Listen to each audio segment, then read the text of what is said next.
baby! Woo!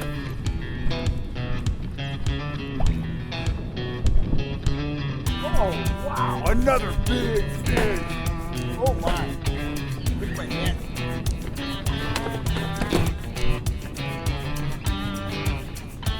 I'm gonna keep this guy if I'm lucky enough to get him in the net.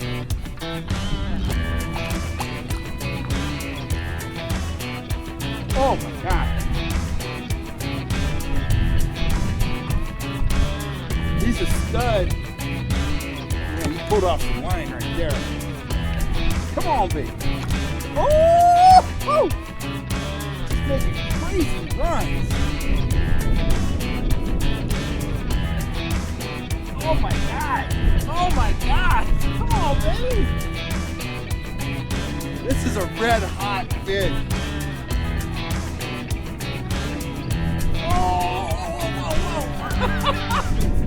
Oh man, I haven't had a fish smoke in my drag like that in a long time. Come on, get your head up. There he is. Wow, look at that. Whoa! Oh man, what a way to end the day. Look at that fish, guys. Look at that stud of a rainbow. Oh my gosh. What a way to end the day. Look at that. That fish is almost as long as my arm. If you've been watching the channel, you've seen me catch some very nice fish recently on trolling flies, and I've been getting some viewer questions. In fact, I got a question from a guy down in Elk Grove. His name is Derek. He bought one of my sets of trolling flies, and he asked, how do you rig trolling flies and how do you store them? So this is going out to you, Derek, but hopefully some of you other guys will find this useful as well. Got my tackle box here, and I grabbed a couple things. I grabbed this box. Now there's a bunch of flies in here. Take a look there. I'm not even going to open it up. There's flies in there. There's wiggle discs in there. There's bobber stops in there. There's a bunch of stuff in there. But this is my reserve assortment. This usually doesn't even come out on a fishing trip because I like to pre-rig my flies on leaders. So this is how I do it, and this is how I store my flies. I just got them all jumbled up here. I've been using this, so it's probably a mess inside. I've just got them in one of these big 1-gallon Ziploc bags, and let me just grab one of these deals here. I have all these random pieces of foam. This came in a camera box. This is actually a leader holder, a commercially available leader holder. And this is one of my favorites right here.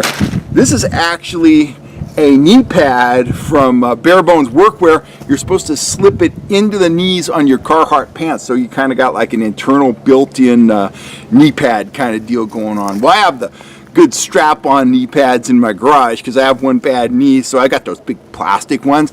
My wife got me these, so I didn't use them for knee pads, but what I did is I cut little slots in there, on either side. I measured 1 inch apart, and I cut slots in there, and that's where I wrap my leaders. So let's take a look at, here's one of my favorite flies. So here's how I do this. I take my fly, and the fly is just hooked in there. But let me unwrap this and just show you how I have these.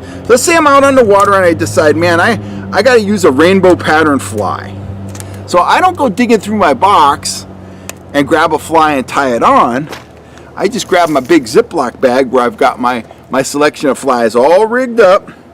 This leader here, is 42 inches long. On the upper end, I have a small swivel. Sometimes I just have a loop, but in this case, I have a small swivel. 10-pound test fluorocarbon. I've been playing with different weight lines.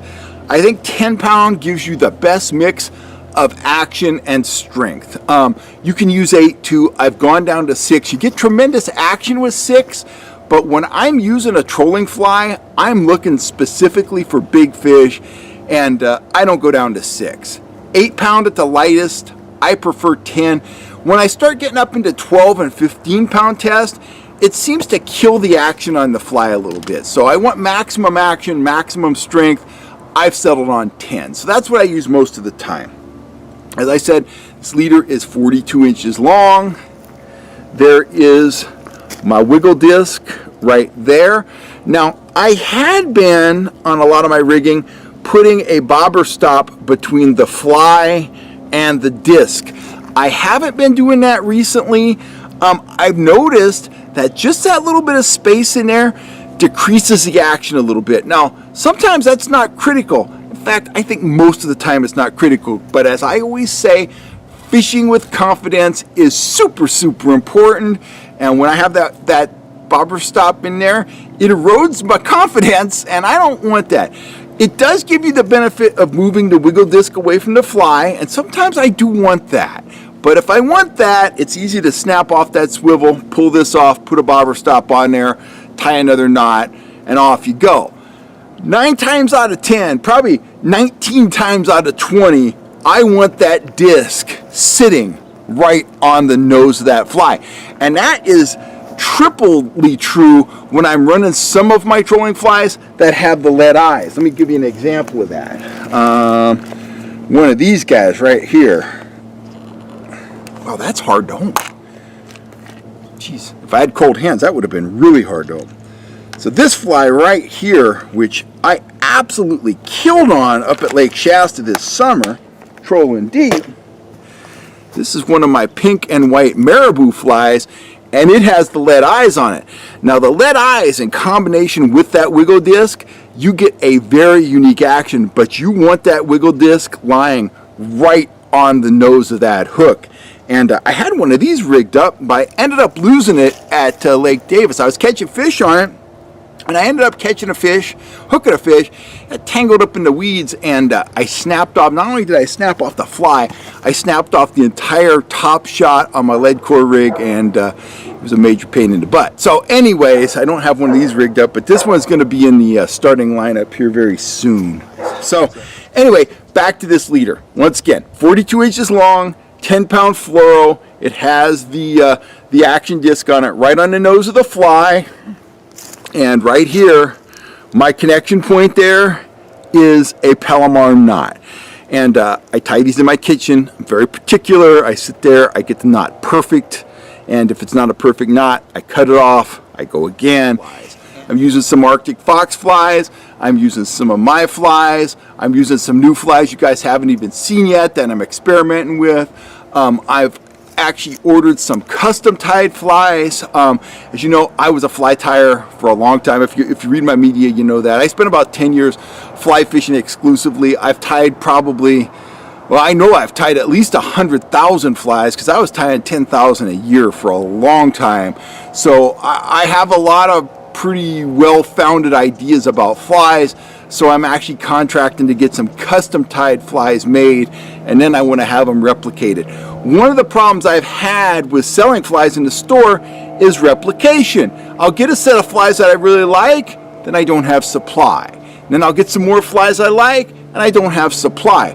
They're effective flies, but my fly kit's always changing, so I'm looking to change that. But anyway, that's kind of where we're at, Derek. 10-pound test, 42 inches long. I got the wiggle disc on there, quality Palomar knot, and I hook this on to a trolling swivel, and I'll run it off a downrigger that way. I'll top line it, I'll run it off lead core, whatever. I've caught fish as deep as 101 feet on flies this year. When I was up at Davis, I was catching fish 2 feet deep on flies up there. Orange flies were hot at Davis when I was up there. But that's kind of the size of it. And what I advise you doing, get some leader holders. I've tried those ones like you use for kokanee fishing, the round ones. Not super crazy about those because we're using a long leader, and it tends to make a leader with a bunch of little kinks in it, which is kind of pain in the rear, actually. So I like these pieces of foam, whether you get the commercial ones like this. I know I keep popping out of the frame, but you guys are used to that now. These commercial ones, they're cool, whatever. All it takes is a piece of foam though. So get a piece of foam, nice flat piece of foam, cut the little slots in it, wrap your leader on it, and you're ready to go. So you're out on the water, you say, oh man, I didn't catch anything on this white fly. Maybe I'll try a gold fly or a black fly or whatever fly you think you might want to give a try. They're all rigged, they're ready to go. Snap it on, get your gear in the water. Remember, more time your fly is in the water and the less time you got the end of your line out of the water, the more fish you're going to catch. So anyway, I hope that helps, guys. I will see you out on the water.